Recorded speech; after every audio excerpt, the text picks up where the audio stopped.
A paz do Senhor Jesus, irmãos e irmãs. Coisa boa, hein? Quinta-feira, você saiu de casa para estar aqui. Que o Senhor te recompense. Que mais do que qualquer coisa que você possa ouvir, que você receba aquilo que o Senhor tem para o seu coração. Sabe que às vezes Ele fala conosco, Ele ministra para a gente de maneiras surpreendentes. Tem um amigo meu que ele vive repetindo uma frase que a gente usa: eu gosto de ser surpreendido por Deus. Que o Senhor te surpreenda nesse mês de maio, né? Não com o culto de hoje, mas com as coisas que Ele tem preparado para você ao longo desse mês, para fortalecer a tua fé, para que você persevere naquilo que você tem buscado há tanto tempo, que você receba aquilo que você tem buscado para o seu casamento, para a sua casa, para as suas finanças, para os seus filhos, que venha a cura na sua casa. Aquela enfermidade que há tanto tempo atormenta, que há tanto tempo rouba a paz, consome recursos, que seja um mês de cura na sua casa. Não só daquilo que perturba na carne, mas aquilo que perturba na mente, no coração. Que estas coisas saiam da história da sua família durante essa conferência que vai acontecer aqui. E sabe que é aquela coisa sem pretensão mesmo. Tinha 5.000 homens para comer e eles não tinham nem ideia do que fazer. E eles acharam um menino, né? 5 pães, 2 peixes, né? Aliás, aquele menininho tinha um apetite terrível, hein? É um adolescentezinho esfomeado, né? Mas sabe que foi aquilo que Deus usou para alimentar uma multidão, de forma surpreendente. Vamos orar mais uma vez. Senhor, nós queremos em nome de Jesus submeter a nossa mente e o nosso coração ao Senhor. Queremos trazer todo pensamento cativo à obediência de Cristo. Que a Tua palavra prospere no nosso coração essa noite. Que a começar de mim, os nossos ouvidos estejam sintonizados na frequência do que Tu desejas ministrar a cada um de nós. Te somos gratos por cada família que se preparou para estar aqui hoje à noite. Que ao início dessa conferência, até o término dela, muito nos seja acrescentado. E que seja tudo isso para a Tua honra e para a Tua glória, no nome de Jesus. Amém. Deixa eu pedir a Norma para ficar em pé de novo, né? Eu e a Norma vamos completar dia 5 de setembro desse ano 44 anos de casados. Um dia, pastor Marinho, uma pessoa me convidou para ir pregar numa igreja. Pode sentar, meu amor. A pessoa me convidou para ir pregar numa igreja e aí pediu minhas informações, né? Eu mandei meu nome, né? O que eu fazia na vida. Sou missionário na Universidade da Família, sou casado com a Norma, sou pai de Damares e de Helena. Aí a pessoa virou para mim e falou: você não tem umas coisas mais assim para botar, para dar uma engrossada no...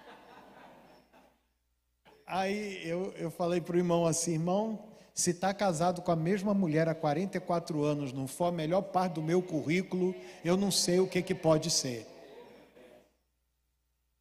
Que você se glorie muito mais naquilo que Deus tem te dado do que em qualquer coisa que você possa alcançar profissionalmente, academicamente, financeiramente. Que a sua casa, a sua família, seu casamento seja a coisa que você conta com maior orgulho, né? Seja a sua melhor referência, o teu melhor cartãozão de visita, né? E essa senhorinha é meu melhor cartão de visita, né? Ela é linda. E eu não falo isso no púlpito, eu falo todo dia para ela. Falo todo dia. Preciso que ela saiba. Nós temos um combinado, né? Eu falei com ela que a gente vai ficar casado até ela fazer 90 anos. Depois que ela fizer 90 anos, ela está liberada para escolher o caminho que ela quiser. Se ela quiser continuar comigo, ela continua. Senão, ela, né? Mas até 90 você está comprometida, viu, senhora? Nós trouxemos livros da Universidade da Família. De cara, eu já ouvi ali a mesa, né? Que essa igreja recomenda esse livro para aqueles que vão se casar. O Poder da Bênção dos Pais é um livro do pastor Craig Hill, que é o fundador do Family Foundations, aqui no Brasil, conhecido pelo Veredas Antigas, pelo curso Aliança, Amor Incondicional e Romance à Maneira de Deus. Nesse livro ele trata sobre uma coisa que é fundamental para todo ser humano, cristão ou não cristão, que é a bênção. O que é abençoar? Abençoar é liberar para prosperar. Abençoar é projetar alguém rumo ao futuro que Deus projetou para ela. E bênção na Bíblia é uma coisa tão séria que Jacó estava disposto a mentir para ser abençoado. E Esaú estava disposto a matar o irmão porque roubou a bênção dele. E a gente trata a bênção com tão pouco valor, com tão pouca ênfase, né? O filho vai sair de casa, tô indo. Não fala nem o gerúndio direto, é gerúnio, né? Tô indo. Fui, voltei. Aí vão dizer, esse Genarte não veio de Pompeia, ele veio do século passado. Na verdade eu sou do século passado, né? Eu sou do tempo que ninguém saía de casa sem tomar benção. Quem não vai responder a nada que eu perguntar aqui, dá uma levantadinha na mão, por favor. Então lá, a gente não saía de casa sem tomar benção. E não entrava sem tomar benção. O negócio era tão sério que a gente chegava perto de um mais velho, a mãe da gente dava um tapa e dizia, toma benção, menino. Aí tomava benção para todo mundo na rua. Deixa eu dizer uma coisa, alguém já passou mal porque pediu a bênção?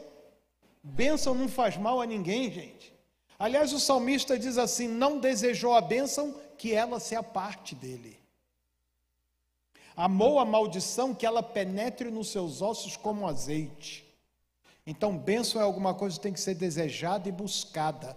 Pastor Craig Hill trata desse assunto, o poder da bênção dos pais. Toda casa tinha que ter esse livro para ler. Temos livros para as crianças, mas são livros que precisam ser monitorados pelos pais, esses que eu vou anunciar aqui, pelos educadores. O projeto Tartanina foi criado por 3 psicólogas de Londrina. O primeiro deles foi para tratar sobre abuso sexual, depois elas escreveram um para tratar sobre bullying e um terceiro para tratar sobre alienação parental. O segredo, o tesouro e o resgate de Tartanina. São 3 livros para trabalhar esses 3 temas com as crianças. Prevenção de abuso, prevenção de bullying e alienação parental. São livros muito lindos, foram muito bem trabalhados pela Universidade da Família. Esse aqui é para adolescentes e jovens. Eu ouvi falar que amanhã tem Hope, amanhã é o culto da esperança, né? Fruto do Espírito. A maioria dos nossos livros cristãos foi escrito por americanos, mas eu gosto desse autor aqui. Ele é um jovem polonês que escreve de um jeito diferente, ele tem uma visão de mundo diferente, e ele escreveu um livro sobre o fruto do Espírito. E como que ele escreveu isso? Aliás, nós temos 3 livros dele na Universidade da Família.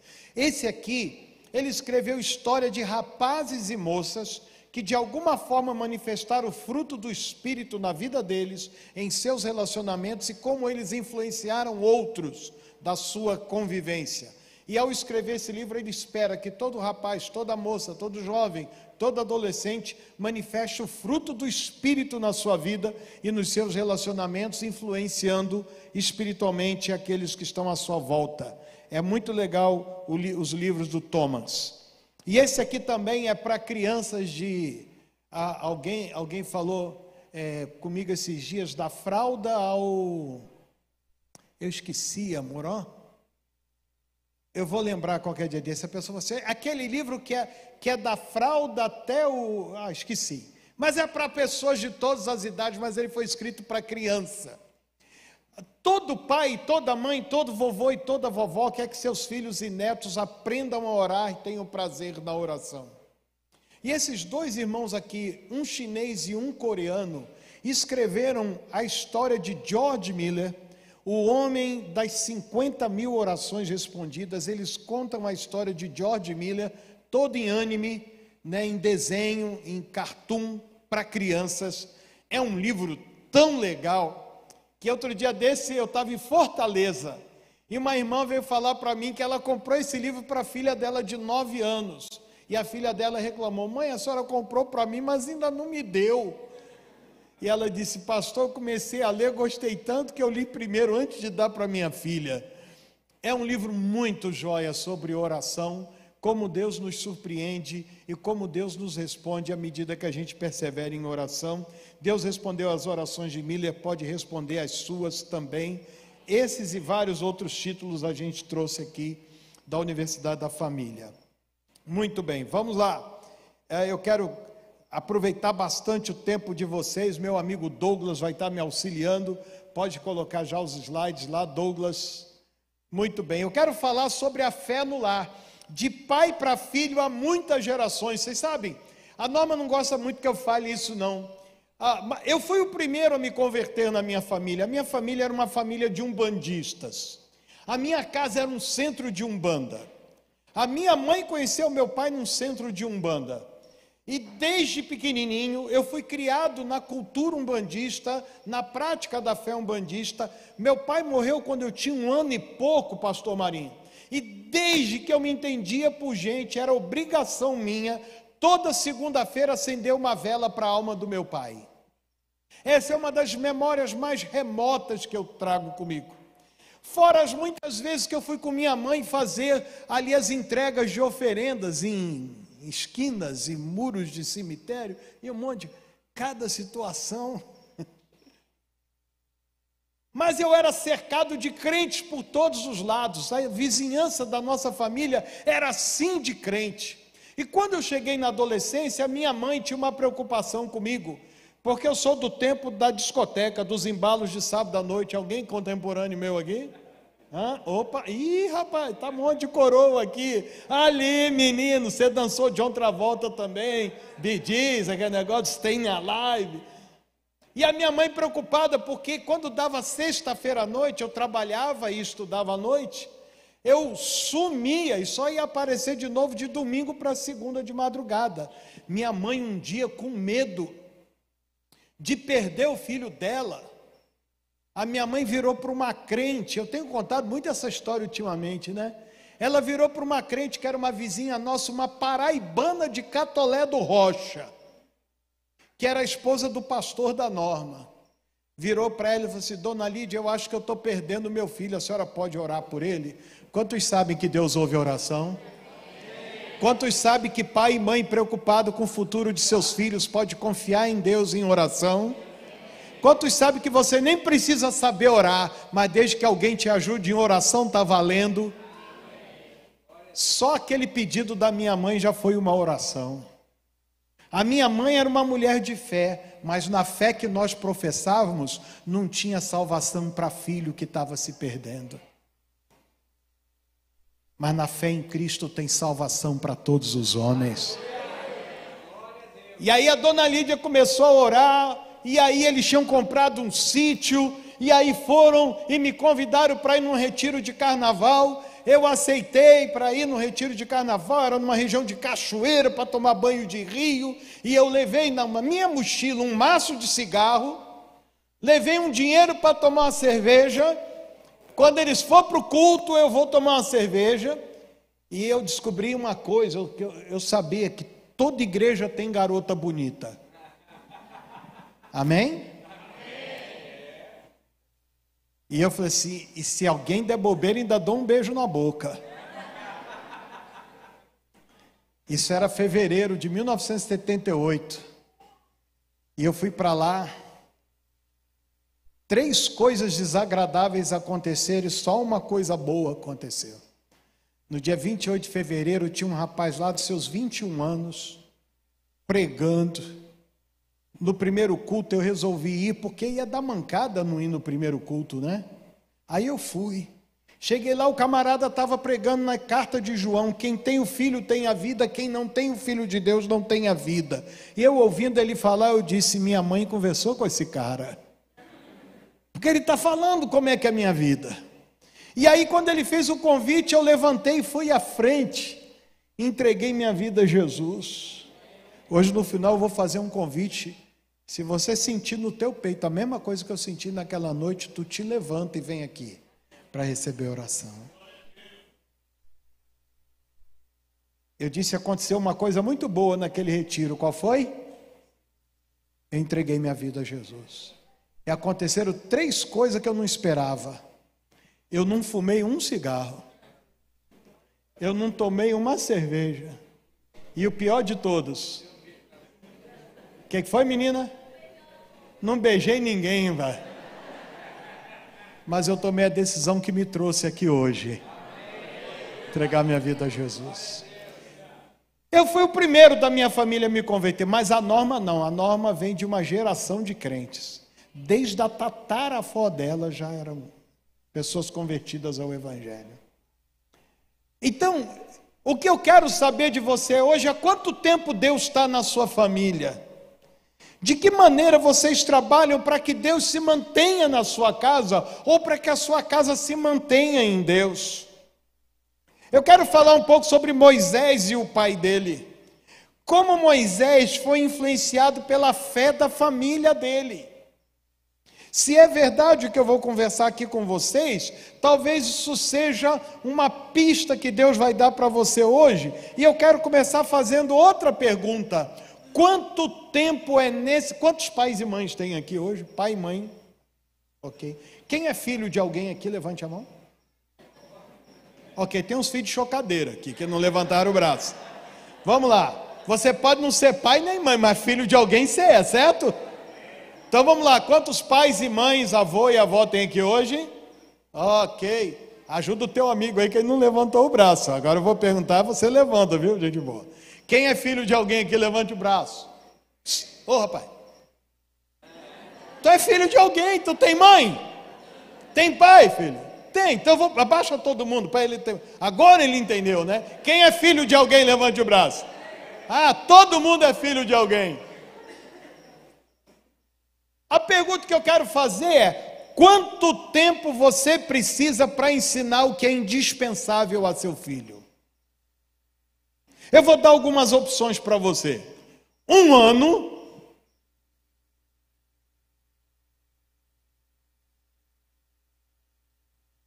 Vai pensando aí.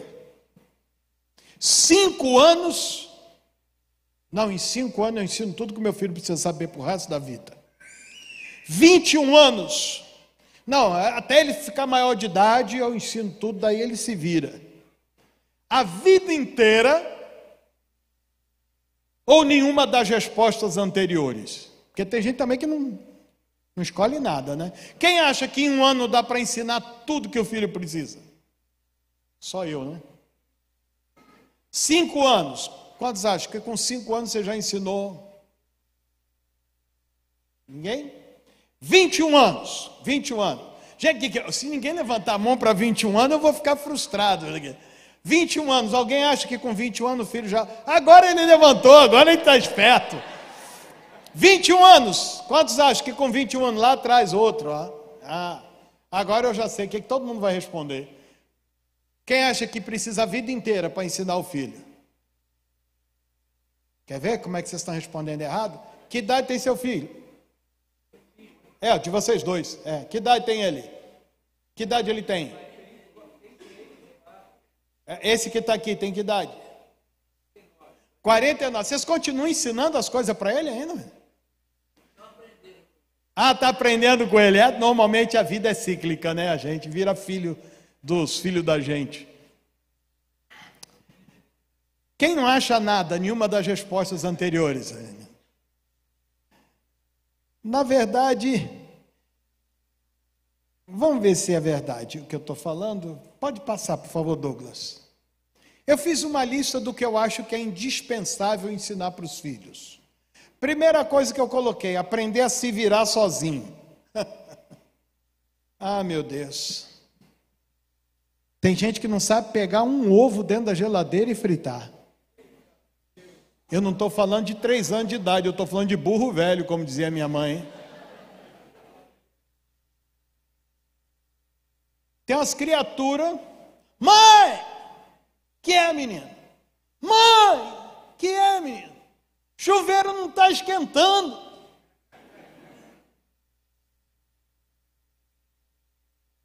Mãe! Não estou achando. Qual é a resposta da mãe?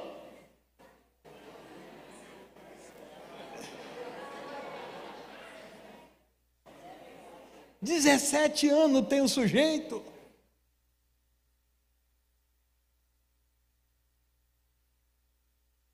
A gente precisa ensinar os filhos a obedecer os pais, respeitar os mais velhos. Eu falei que eu sou do tempo que tomava a bênção. Eu sou do tempo que se chegasse o mais velho, a gente tinha que levantar e dar o lugar. Hoje os caras fingem que está dormindo. Amar ao próximo. Eu não sei o que vocês fazem no supermercado, mas tem uma coisa que eu aprendi que me atormenta. O que você faz, cidadão, cidadã, depois que você faz as suas compras, encheu o carrinho de supermercado, vai lá no seu carro, põe tudo no porta-mala, o que você faz com o carrinho vazio? Você olha para o lado, olha para o outro e deixa na vaga do lado?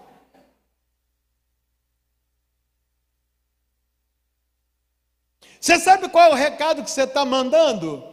Quando você larga o carrinho na vaga do lado, você está dizendo que as outras pessoas que se virem, que elas não são importantes.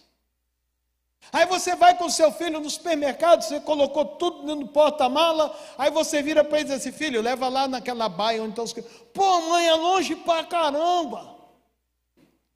Mas leva lá, meu filho, porque daqui a pouco alguém vai chegar e nós precisamos deixar essa vaga livre, porque as outras pessoas têm valor para Deus.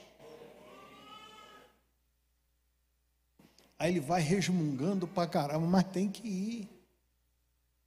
É só você pensar o que você sente quando você chega no supermercado, tem aquela vaga sensacional, mas o que tem lá na vaga? Você ora: obrigado, Jesus, que o Senhor está trabalhando no meu temperamento. Não, você reclama. Se você é feito da mesma coisa que eu, você reclama. Nós temos que ensinar nossos filhos a amarem o próximo, pensar nas outras pessoas.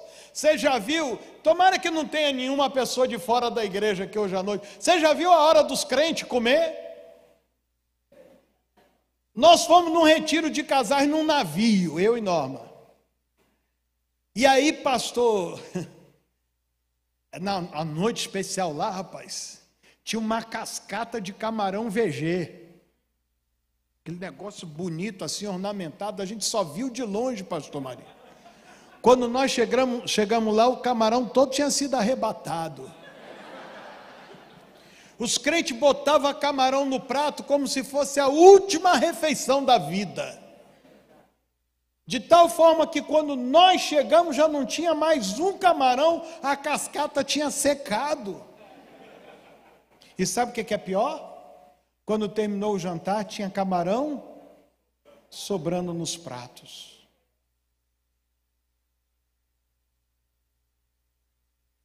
Pense nas outras pessoas quando for servido.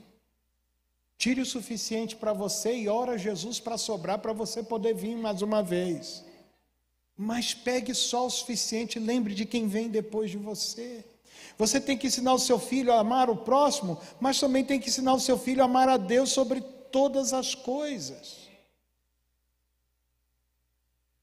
O que está faltando nessa lista? Quem pode me dizer? O que está faltando na minha lista aqui que eu não coloquei? Aproveita que hoje dá para bater papo. A gente vai até 11 horas, mais ou menos.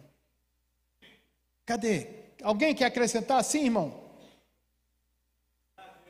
Não, está lá, está lá. Amar a Deus sobre todas as coisas está lá.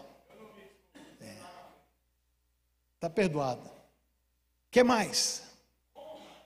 Honra, ensinar a honrar, não só o pai e a mãe, mas honrar quem deve ser honrado. O que mais? Oi? Amar a igreja, muito bom. O que mais? A orar, o que mais? Eu ouvi uma voz feminina aqui. Amar a família. Amar a palavra de Deus. Vocês vejam quanta coisa a gente tem para ensinar aos filhos. Então eu vou perguntar de novo. Troca aí, Douglas, por favor.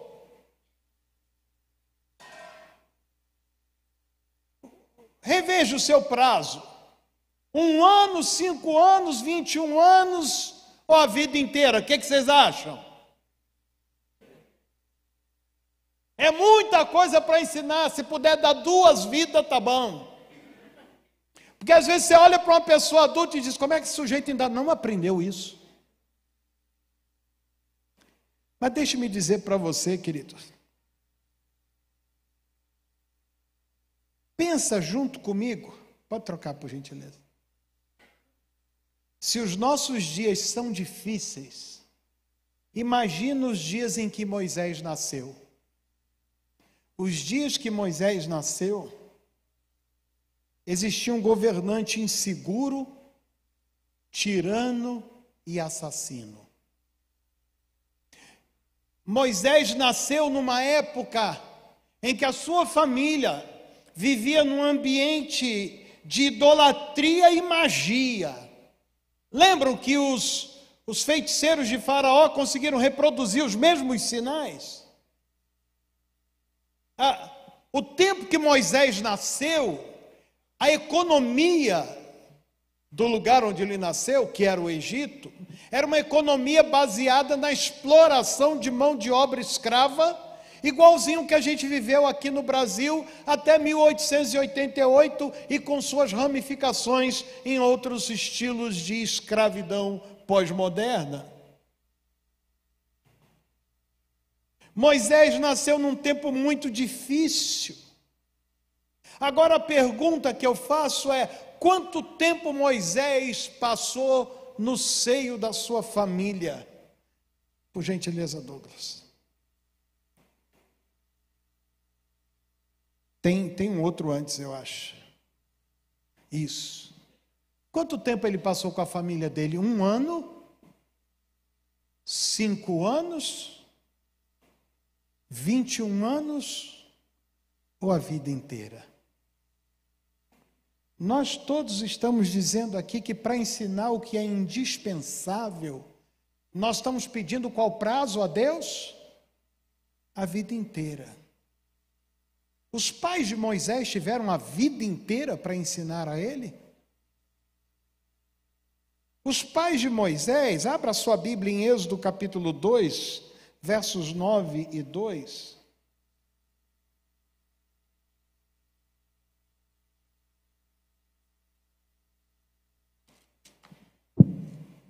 Diz assim a palavra de Deus: então a filha de Faraó disse à mulher: leve este menino e amamente-o para mim, e eu lhe pagarei por isso. A mulher levou o menino e o amamentou. Tendo o menino crescido, ela o levou à filha de Faraó, que o adotou e lhe deu o nome de Moisés, dizendo: porque eu o tirei das águas. Segundo os historiadores e dados que eu li nos livros que eu tenho, fala que ele ficou no máximo com a sua família até os 5 anos de idade. Moisés nasceu numa época em que Faraó mandava matar os meninos que nasciam. E os seus pais o ocultaram em casa por alguns meses, até que não era mais possível fazê-lo. E todo mundo conhece a história, faz o cestinho, coloca na beira do rio, a filha de Faraó acha, a irmã de Moisés está escondida, diz: eu conheço uma mulher que pode criar esse menino para você, e ele vai ficar com a mãe. E ficou uns poucos anos com a sua mãe, e eles tinham que passar para Moisés tudo que era indispensável, porque o tempo lhes era reduzido. Eu não sei ao certo quanto tempo ele passou. Também nem sei dizer o que foi que eles ensinaram para Moisés. E nem qual método que eles usaram. A Bíblia não nos dá detalhes sobre isso. Mas aconteceu uma coisa com Moisés que me dá uma pista muito interessante. Quando Moisés, já crescido, e que as coisas ficam difíceis para o lado do seu povo, Deus aparece para Moisés no meio de uma sarça ardente, capítulo 6, verso 2, e diz assim: disse Deus ainda a Moisés: eu sou o Senhor, aparecia a Abraão, Isaque e Jacó como Deus Todo-Poderoso. Se você voltar um pouco no texto, Deus aparece para Moisés no capítulo 3, verso 15, verso 14, e Deus se apresenta para Moisés, verso 6, Deus se apresenta para Moisés e diz assim: eu sou o Deus do seu pai. Olha aqui, querido irmão, querida irmã que está aqui. Você tem ideia de que idade Moisés tinha aqui quando Deus aparece para ele na sarça ardente? Quem sabe me dizer? Essa história é conhecida. Ele tinha que idade? Pouquinho mais. 80. Pouca coisa mais que 40. Ele tinha 80 anos. Daqueles talvez 5 até os 80, ele foi criado no palácio de Faraó, na cultura do Egito, naquele ambiente de idolatria. Depois ele foge e se esconde por cerca de 40 anos, afastado da convivência de Faraó. E aí Deus aparece para ele, Deus se manifesta para ele, e a primeira coisa que Deus fala com ele, depois de dizer, tira a sandália dos teus pés, Deus fala, eu sou o Deus do teu pai. Você, papai, mamãe, vovô, vovó que está aqui, você pode fazer a lista que você quiser do que é indispensável ensinar para o seu filho. Você pode estabelecer o prazo que for, mas deixe-me dizer, você não sabe quanto tempo você vai ter com seus filhos. Você não sabe quanto tempo você vai viver para ensiná-los. E você também não sabe quanto tempo você vai tê-los com você para ensiná-los. Naquele pouco tempo que Moisés esteve com a sua família, algo ficou marcado, gravado, alicerçado no coração e na mente de Moisés. De tal forma que quando aquele Deus que se manifesta de uma forma estranha, numa toceira que pegava fogo, num arbusto que queimava, e ele se aproxima movido pela curiosidade, eu sou o Deus do teu pai. Eu não sei se aqui tem corintiano aqui? É impressionante como essa coisa está alastrada. Mas ainda tem coisa pior. Tem algum flamenguista aqui? Olha lá, ele está com vergonha. Porque jogou mal ontem. O Flamengo foi péssimo ontem. Flamenguista. Hã? Flamenguista Santista. Está ruim mesmo, hein, irmão? Você tem que, na hora que eu convidar para a oração, você tem que ser o primeiro a vir, viu? Ai, ai, ai. As minhas duas filhas são flamenguistas. Eu não sou flamenguista. Eu predestinadamente sou fluminense. Eu nasci na Baixada Fluminense, em Duque de Caxias, no Rio de Janeiro. E como é que um pai que é fluminense tem duas filhas flamenguistas? Ouça a frase que eu vou falar e não esqueça dela nunca mais. Em qualquer área da sua vida que você for morno, alguém vai esquentar teus filhos. Eu vou repetir porque isso é sério. Em qualquer área da sua vida que você for morno, alguém vai esquentar teus filhos. As minhas filhas são flamenguistas porque o meu sogro e o meu padrasto eram flamenguistas. E você já viu flamenguista e corintiano morno? Existe corintiano morno? Não. Não existe corintiano meia boca. Corintiano é uma figura a ser estudada pela psicologia, que quando a mulher vai para o hospital ter um bebê, com que roupa a criatura sai do hospital? mais um para o bando de louco. Porque o avô é palmeirense. Ele não quer correr o risco do avô chegar na frente, o moleque já sai uniformizado. E quando o moleque não aprendeu nem a falar, já está no cangote do pai lá em Itaquera, sacudindo. A criança está lá, a luz, não sabe o que está acontecendo, mas é o batismo.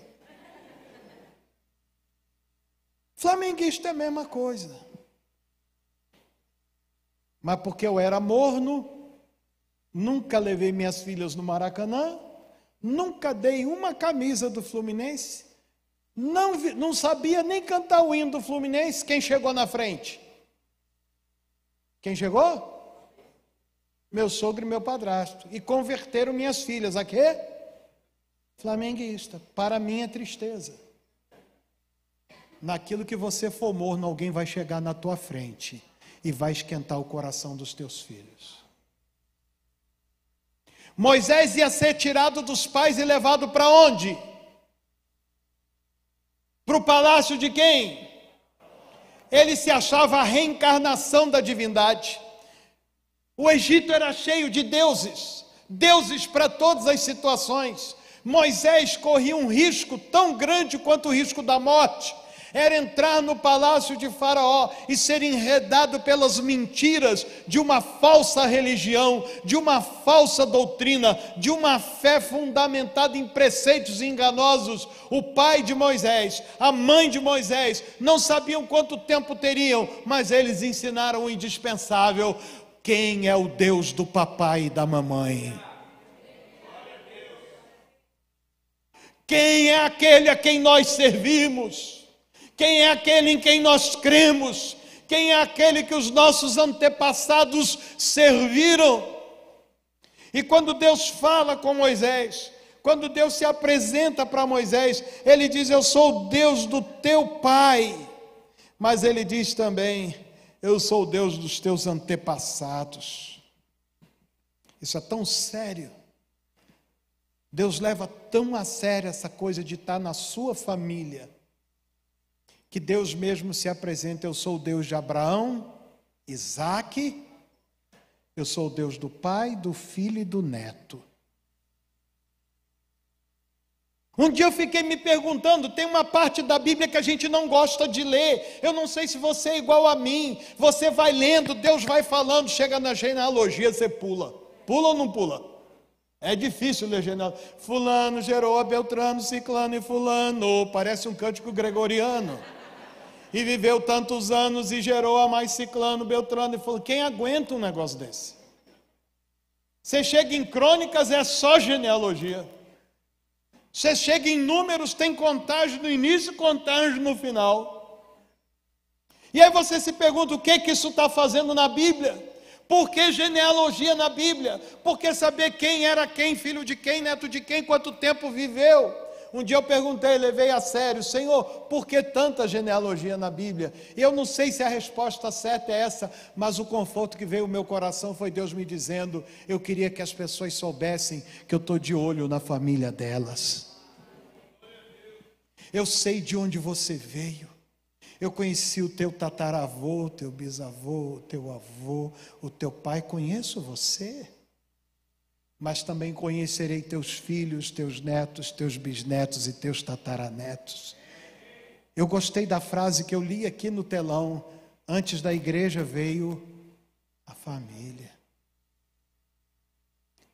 Moisés podia não conhecer muito da teologia judaica daquele tempo, mas ele sabia de uma coisa: quem era o Deus do pai dele, quem era o Deus da mamãe dele.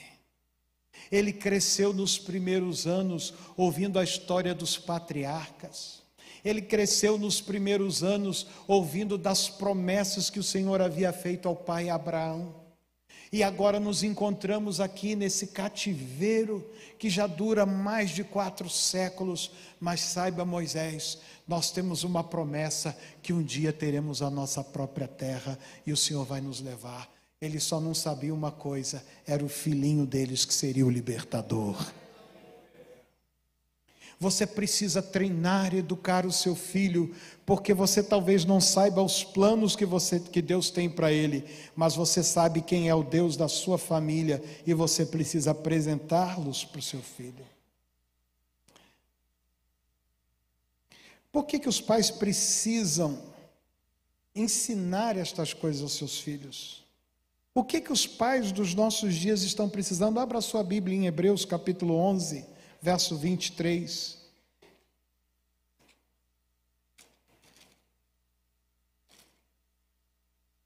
Hebreus 11, 23. Lá nessa galeria dos heróis da fé,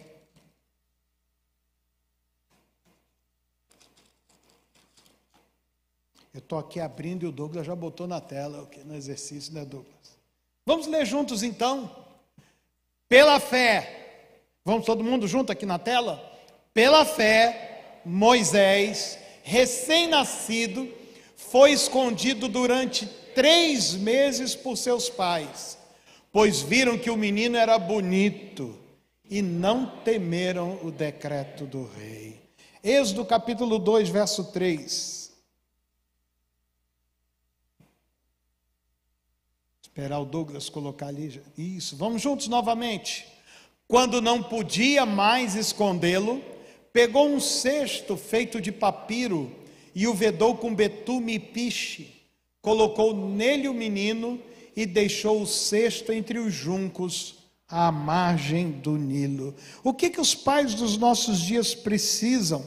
O que é necessário hoje você, pai e mãe, fazer e crer em função dos seus filhos? A primeira coisa que eu elenquei aqui, pode voltar lá para o nosso esboço, por favor, Douglas. A primeira coisa eu queria que você repetisse depois de mim: prover proteção para os seus filhos. Vamos todos juntos? Prover proteção para os seus filhos. É você quem protege.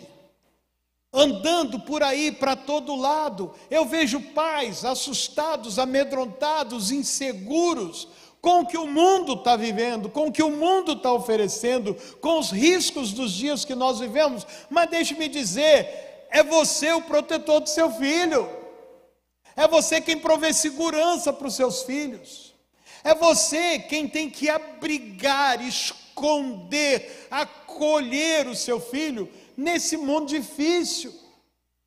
Somos nós, como pais e mães, que temos que nos colocar na posição de quem guarda os nossos filhos. Deixe-me dizer, eu não estou falando... alguém aqui tem aquela película no vidro do carro? Tem? Alguém tem película? Tem? Eu acho que mais gente tem, só não sabe, né? Aquela película que escurece o vidro do seu carro para limitar a entrada do sol? Sim. Você sabe que nome tem aquela película?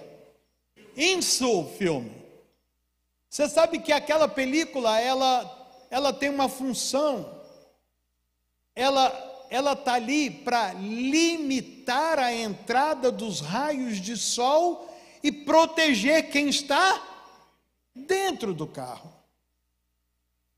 Você já viu que tem alguns pais, eu quero fazer uma analogia. Quem aqui já levou seus filhos pequenos para a praia? Quem já levou seus filhos pequenos para a praia? Ok, cadê? Deixa eu ver uma mãezinha aqui. Cadê? Ali, aquela moça ali, ó. É isso, normalmente é quem pergunta. Você já viu aquelas mãezinhas que levam as crianças para a praia? Põe boné, camisa, proteção. É SUV ou SVU? UV, aquelas camisas UV 50, de manga comprida, empasta a criança como se fosse um reboco de parede. É você, meu dom de profeta hoje está ativado. Leva piscininha, o querido marido tem que ir lá encher a piscininha, e a criança embaixo do guarda-sol com todo esse aparato. Para que você leva a criança na praia? Se ela vai ficar ali como se estivesse numa solitária presa. Isso se chama isolamento. Você não vai conseguir isolar o seu filho do mundo, mas você consegue proteger o seu filho do mundo. Você sabe o que muitos pais não fazem? Qual é a melhor hora de levar a criança para a praia? Não é a idade, hora. De manhã, até às 10 horas. Mas ela não quer ir 8 horas e ficar até às 10. Ela quer chegar às 10 e ficar até às 2 da tarde. Aí o que ela faz com a criança? Faz a criança passar essa vergonha. Vocês estão entendendo? Quem quer proteger o filho dos perigos do sol faz o quê? Vai cedo, quando o sol é benéfico. Mas a gente quer ir na hora que o sol está lascando. Aí a gente põe guarda-sol, chapéu, óculos, reboco, roupa comprida, piscininha. Não é uma tentação levar a criança para a praia e proibir ela de ficar correndo? Tem muito pai e muita mãe que faz exatamente isso no que diz respeito aos filhos. Você não vai conseguir impedir que o seu filho vá até o mundo. Você só não pode permitir que o mundo venha ao seu filho. Você tem que fazer as coisas na hora certa. Quando foi que os pais de Moisés fizeram? Quando ele era bem pequeno. Ensinaram a coisa mais importante: quem é o Deus dos seus pais. Mas aí você deixa a criança solta. Você sabe que de vez em quando eu rodo numas igrejas. Você sabe que eu já encontrei em uns cultos em igreja por aí? Sabe, irmão? Eu já encontrei o Homem-Aranha na igreja. Eu já encontrei a Frozen na igreja. Eu já encontrei o Capitão América, o Homem de Ferro. Já encontrei o unicórnio na igreja.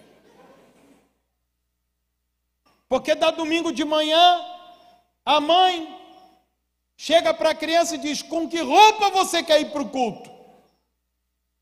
Aí a criança escolhe, qual a roupa que ela quer ver? Bailarina, Frozen, Homem-Aranha. Aí a mãe diz: mas meu filho, isso não é roupa de ir para a igreja, mas você não mandou ele escolher? Aí ele vai fazer birra. Aí o que essa mãe faz? Deixa vir. Aí chega aqui, o Homem-Aranha está rodando no culto.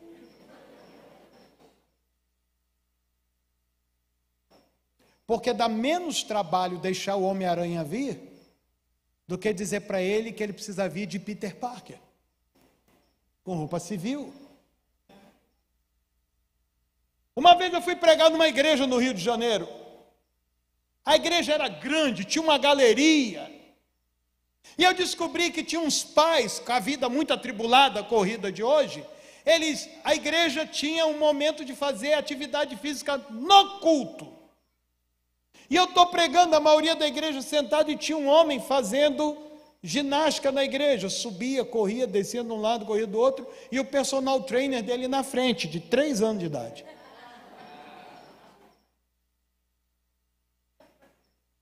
E era revezamento, porque quando aquele aluno cansava, ia outro aluno, a mãe. E eu estou no púlpito pregando, e falei assim: esses dois vão ficar famosos no Brasil inteiro. Eu só não posso mais dizer a igreja, porque senão vai dar mancada. Aí a gente não ensina o que tem que ensinar, como o pai e a mãe de Moisés ensinaram na hora certa. E aí os filhos chegam na adolescência e a gente fica preocupado. E aí a gente quer controlar o filho na hora errada. Que roupa é essa? O que é isso no seu nariz? A gente usava isso para puxar boi. Que música é essa que você está ouvindo? O que você tanto faz nessa internet? Com quem que você está saindo? Com quem que você está falando? Aí você começa a encher a paciência do seu filho adolescente e chega aqui na igreja: ora pelo meu filho. Você perdeu muito tempo. Você foi morno na hora que devia ter sido quente.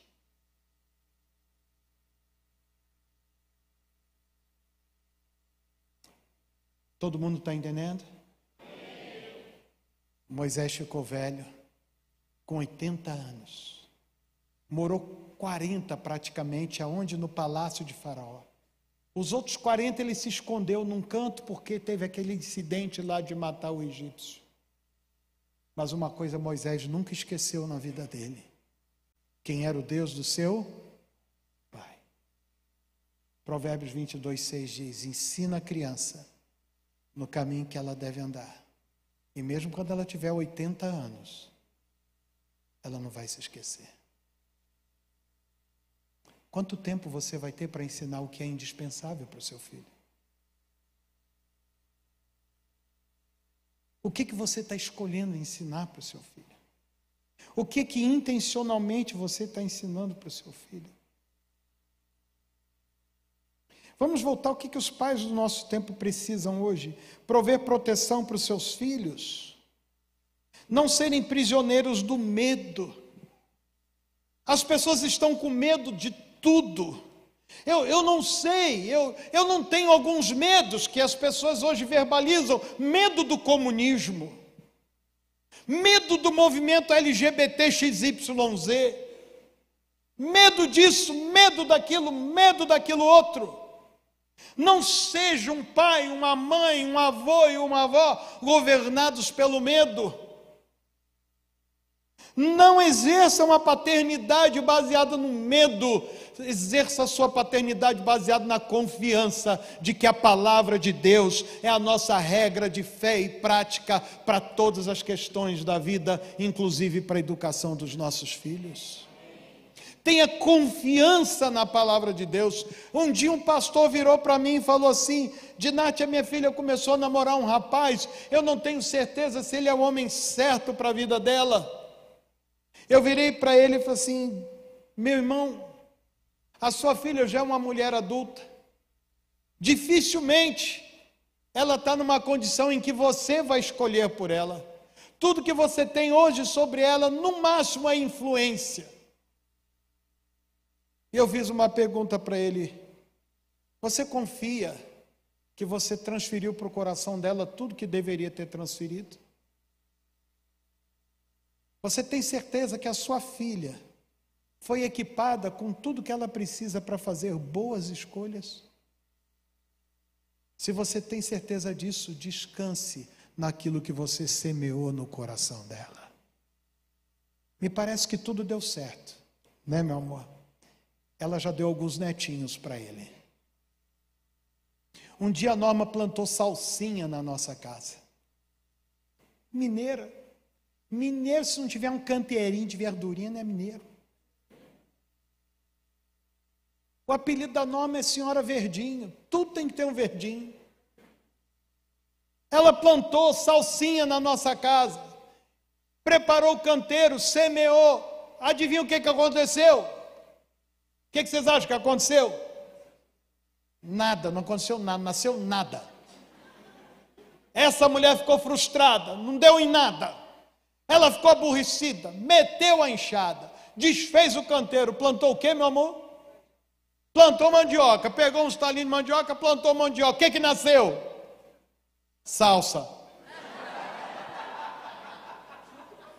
Junto com a mandioca. Quando ela meteu a enxada para destruir o canteiro de salsa, ela revolveu a semente. E a semente veio para cima, pegou sol e brotou. Às vezes você não está vendo, mas confia no que você semeou no coração dos teus filhos. Confia no que você depositou. Porque quando a vida começar a turbilhar o coração deles, vai brotar aquilo que você semeou. O pai do filho pródigo não tinha a mínima ideia do que estava acontecendo enquanto o filho estava lá comendo comida de porco. Mas um dia, é lógico que é uma parábola, é uma história fictícia que Jesus contou. Mas um dia, naquela história, a Bíblia diz: o filho caindo em si. Um dia o teu filho, a tua filha, que você hoje está preocupado, que hoje você ora, que hoje você chora, um dia a semente vai vir para cima e ela vai brotar, porque ela está guardada no fundo daquele coração. Não exerça paternidade baseada no medo, confie que a obra de Deus ainda não terminou na vida dos teus filhos. Do que os pais de hoje precisam para poderem educar seus filhos? Não somente prover proteção e não serem prisioneiros do medo, mas crer que o Senhor os guarda em qualquer situação. Sabe de uma coisa? Um dia eu estava dando um treinamento de educação de filhos, meu Deus, na cidade do Tupi Paulista, lá em cima. E tinha um casal lá, um casal meio estranho, pastor, um casal meio estranho. Sabe aquelas mães superprotetoras? Alguém conhece mãe superprotetora? Ela vira para o filhinho dela e diz assim: filhinho, põe um casaquinho, meu bem, está um ventinho frio lá fora. Ele tem 30 anos.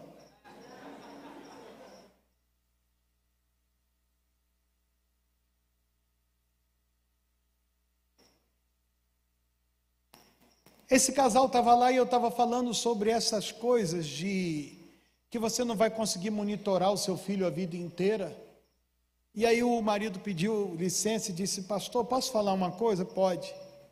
A minha mulher, outro dia desse, no primeiro dia de aula do nosso filho, ela foi levar ele, no primeiro dia, e entrou com ele, e foi com ele até a sala, e entrou com ele, viu onde ele ia sentar. Se eu estiver mentindo, você me corrige aí, viu, amor? Viu onde ele ia sentar e falou assim: filho, mamãe está do lado de fora, qualquer coisa você chama a mamãe. Era o primeiro dia de aula dele na faculdade de medicina. Ela era médica também, né? Você não vai conseguir botar um GPS no teu filho e monitorar o que ele faz, aonde ele vai, com quem ele fala. Você não vai conseguir fazer essa guarda. Isso se chama idolatria. Você precisa confiar que o Senhor é quem te guarda. O Senhor é a tua sombra, a tua direita. De dia não te molestará o sol, nem de noite a lua. O Senhor guardará a tua saída e a tua... Confia nisso. Confia que é o Senhor quem guarda o seu filho em toda e qualquer situação. Que quando ele vai para a faculdade, você pode estar cheio de medo, porque aquele lugar está contaminado. Que bobagem, que bobagem.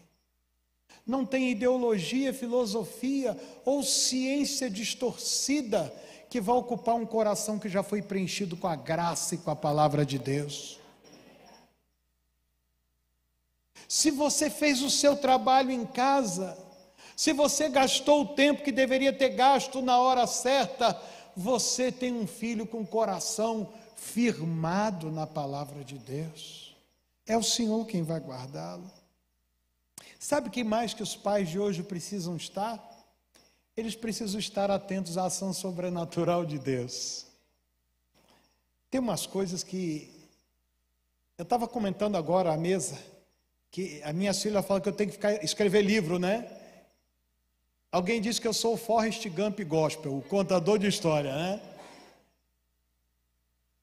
Um dia, a gente estava voltando de férias pela Via Dutra. A gente tinha uma Palio Weekend.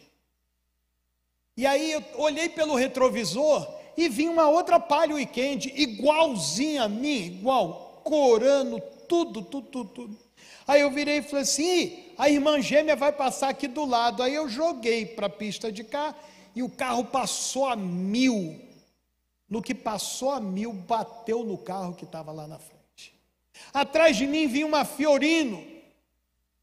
A Fiorino, para fugir daquela batida, jogou aqui para o acostamento. Quando tentou trazer de volta, desgovernou, foi lá e buf, e bateu nos outros. E aí começou a bater carro em volta do nosso, e os carros engavetando.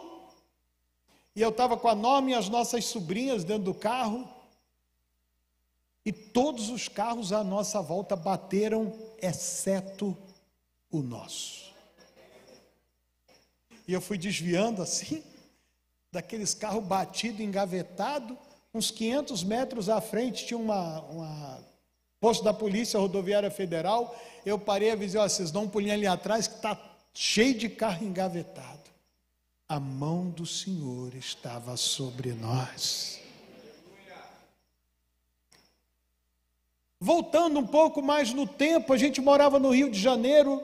Eu estava indo para Vitória com a nossa filha mais velha. Ela devia ter os seus 5 anos, 6 talvez.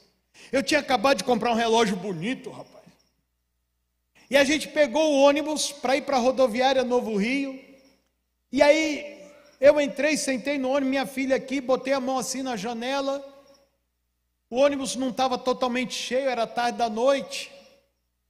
E aí quando o ônibus pegou a Avenida Brasil, uns rapazes fizeram sinal, alguém gritou: não para não que nós vamos ser assaltados. O motorista parou, eles já entraram com arma em punho e vieram de trás para frente limpando todos os passageiros.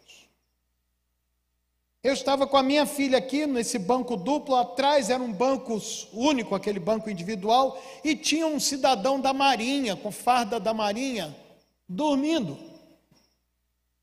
no banco de trás. Eles passaram pelo cara da Marinha, quando me viram, encostaram a arma na minha cabeça e disse: passa o relógio e passa o dinheiro que tiver. A minha filha, assustada, Damares, do meu lado, quando ele encostou a arma em mim, o cidadão que estava atrás acordou, puxou uma arma e disse: nesse aí não. Eles se assustaram, se jogaram no chão e saíram pela porta da frente do ônibus. Aí o ônibus arrancou, o cidadão de branco lá da Marinha puxou o sinal e desceu no ponto seguinte. Naquele ônibus inteiro, só eu e Damares não fomos assaltados. Aquele era um anjo marinheiro que estava ali, né?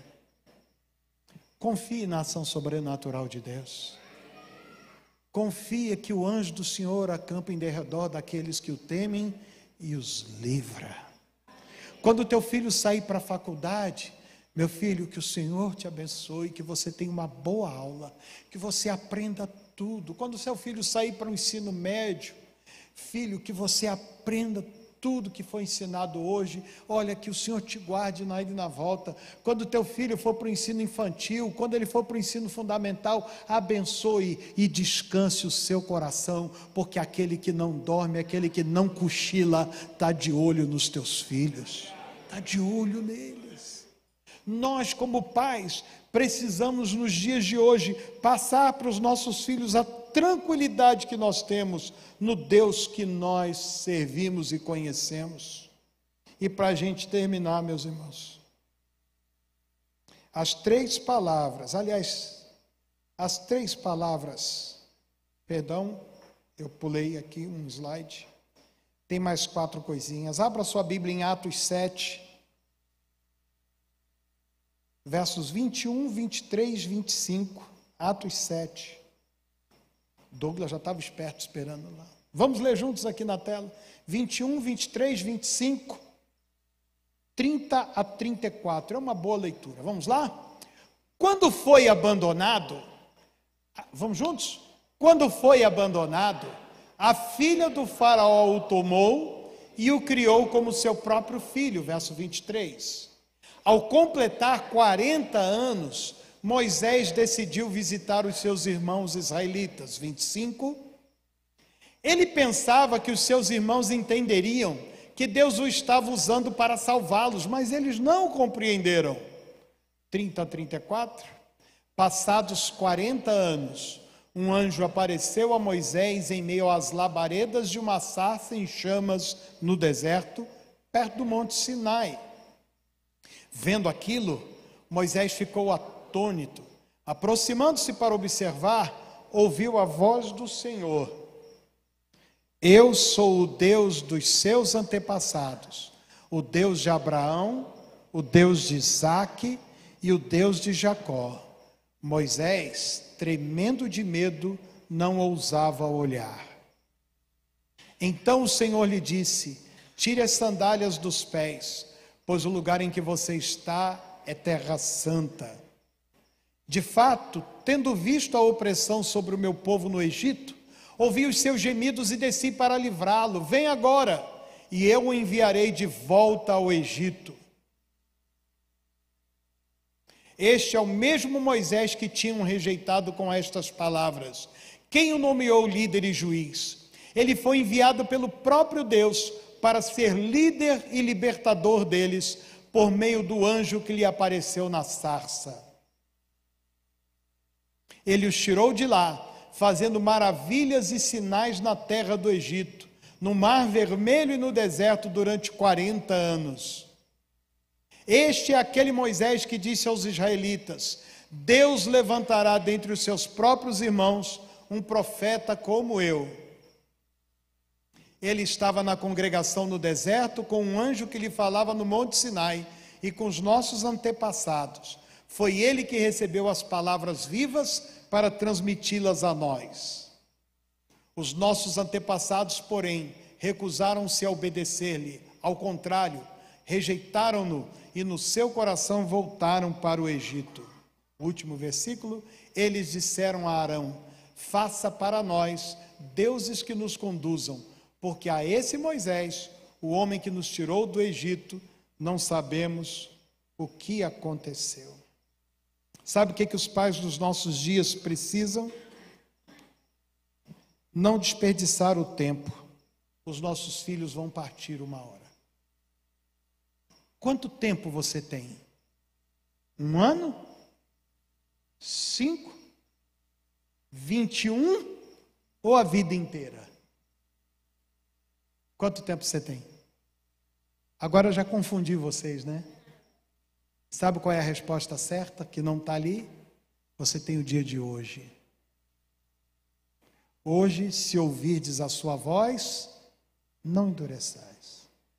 Você, como pai, como mãe, tem o dia de hoje. É por isso que em Deuteronômio capítulo 6 diz: é todo dia. É quando acorda, é quando senta para comer, é quando anda pelo caminho, é na hora que deita. Você sabe por quê? Você não sabe se vai ter o amanhã. Tem que ser hoje. Tem que ser hoje. Os pais dos nossos dias precisam criar vínculos fortes que não se desfazem com o tempo ou com a distância. Você precisa criar com seus filhos um vínculo tão forte, que se um dia o mundo decepcionar os seus filhos, eles saibam que tem a casa de um pai e de uma mãe para voltar. Porque foi isso que aconteceu com o filho pródigo. Ele lembrou: eu vou voltar para a casa do meu pai. Sabe, quando os nossos filhos crescem, a nossa relação com eles muda, e aí eles têm uma escolha para fazer. E me desculpe eu fazer uma piada. A irmã que nos serviu aqui tão cedo, já viu aquelas mães novinhas que dizem assim: eu e minha filha somos muito amigas, a gente conversa sobre tudo, ela tem 30 e a filha tem 8. Tem alguma coisa errada aí, não tem não? Essa menina de 8 precisa de uma amiga de que idade? E essa mulher de 30 precisa de uma amiga de que idade? Ou essa mãe está infantilizada, achando que ela pode ter amiguinha de 8. Ou essa menina está sofrendo de uma adultização precoce. Nenhum dos dois casos é saudável. Essa menina de 8 precisa de uma mãe de 30. Sabe quando essa menina vai escolher ser amiga dessa mãe? O dia que ela for adulta. E ela tiver recebido uma educação tão boa, que ela diz: eu jamais vou me apartar dos ensinamentos da minha mãe. A minha mãe é a minha melhor amiga. Porque a amizade dos filhos é o resultado da paternidade, não o caminho da paternidade. Os filhos vão escolher ser nossos amigos quando eles se tornarem adultos. Hoje eu levo minhas filhas no Maracanã, viu, pastor? Miseravelmente, para ter que assistir jogo do Flamengo. Mas já levei elas para assistir do Fluminense também. Elas gostam de sair junto, gostam de fazer churrasco junto, gostam de ir no supermercado junto. Porque a amizade é o alvo da paternidade, não o caminho. Sabe o que mais que os pais nos nossos dias precisam? Incutir senso de propósito e destino na vida dos filhos. Filho, você não está aqui por acaso. Deus tem um plano e um propósito na sua vida. E nós, eu e seu pai, a sua casa, a sua família, nós seremos o canal de Deus para ajudar você a alcançar o plano e o propósito que Deus tem para você. Ninguém tem mais autoridade do que um pai, do que uma mãe, para incutir senso de propósito e destino. O contrário também é verdade. Ninguém tem tanto poder para destruir o futuro de uma criança, o futuro de um jovem, quanto seu pai e sua mãe. E agora sim, por último, sabe o que os pais dos nossos dias precisam? Orar, para que os nossos filhos tenham suas próprias revelações, para que aquilo que era história passe a ser vida. Com que idade Moisés teve a primeira revelação? Com que idade? Aos 80. Tudo que ele sabia era história, contada por quem? Pelos seus pais. Aqui, preste atenção nessa última fala. Você conta a história, mas quem vai se revelar para os seus filhos é Deus. Você conta história, mas eles terão a sua própria experiência. Você conta a história e intercede para que Deus se manifeste no meio do caminho deles. É assim que acontece. Eu e você não conseguimos entrar lá no coração dos nossos filhos, mas nós conseguimos plantar semente no coração deles. E na hora certa Deus vai fazer brotar. 3 palavras importantes, pode virar o último slide. 3 palavras importantes para pai e mãe. Intencionalidade.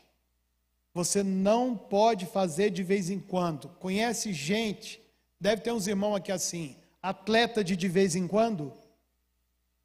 Tem uns irmãos aqui, atleta? Vai ter um acampamento da igreja, é o primeiro que chega de tênis, shortinho e camiseta. É o primeiro que sai contundido. Não tem isso? Você não pode ser pai e mãe como um atleta de fim de semana. Você tem que ser intencional todos os dias. O teu propósito é: eu vou semear a vida de Deus no coração dos meus filhos todos os dias. Todos os dias. Nós estávamos vivendo um drama na nossa família. E ano passado, na Páscoa, na véspera da Páscoa, eu estava orando, dizendo: Deus, não é possível, eu preciso ter um sinal de vida de que o Senhor está fazendo algo na vida da minha filha. E nós sentamos para tomar café da manhã. A nossa filha sentou conosco à mesa. E ela começou, na hora que eu ia orar, ela disse: pai, eu queria falar uma coisa. E ela começou a abrir o coração à mesa do café.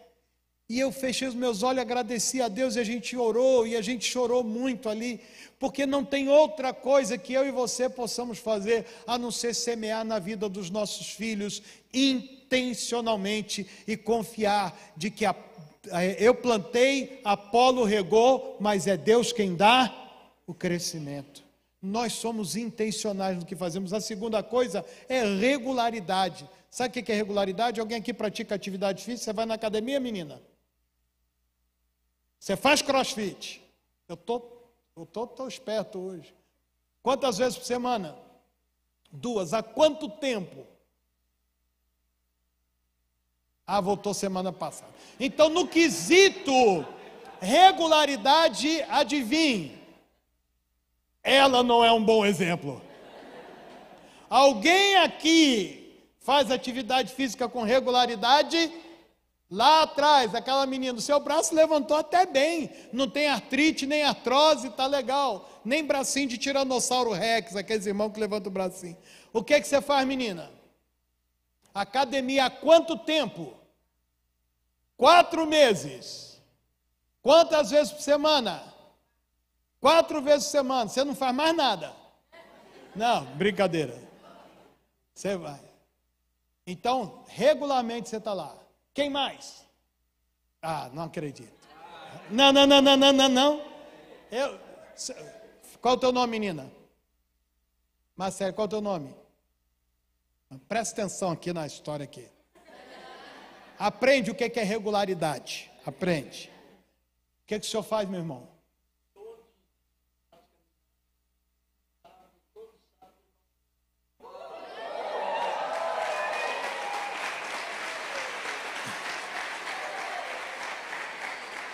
Mas tem só 2 semanas que o senhor está fazendo isso.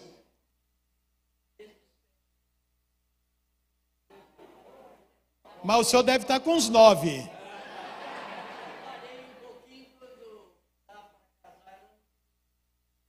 Ah.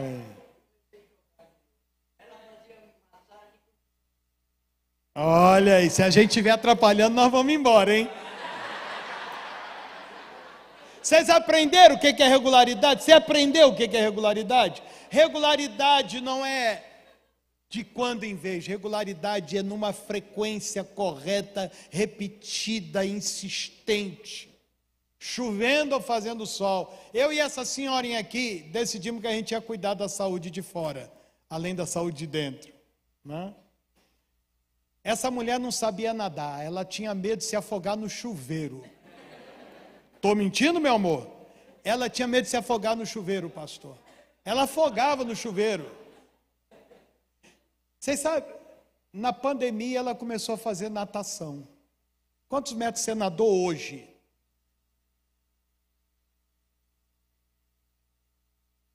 Está nadando menos porque ela está com o joelho machucado e o braço. Mas normalmente ela nada de 600 a 800 metros, aos 68 anos de idade. Aí hoje a gente estava na hidroginástica e tinha uma senhorinha, mais senhorinha que nós dois, de 80 e poucos anos. Ela ia se afogando. Quem salvou a senhorinha?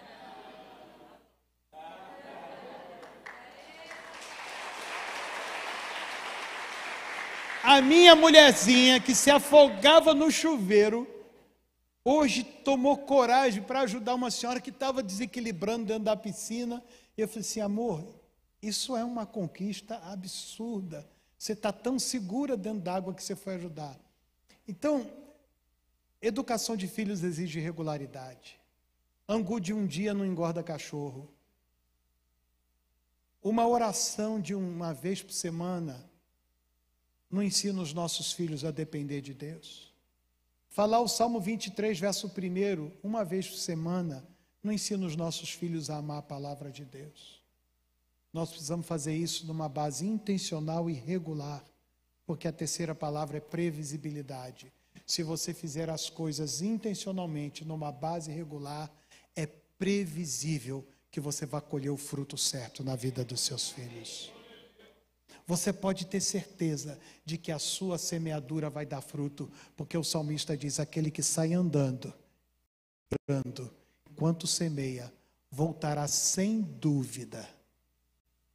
Eu não gosto de ficar pedindo, repita comigo, mas diga sem dúvida.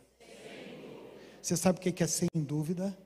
Não tem como dar errado.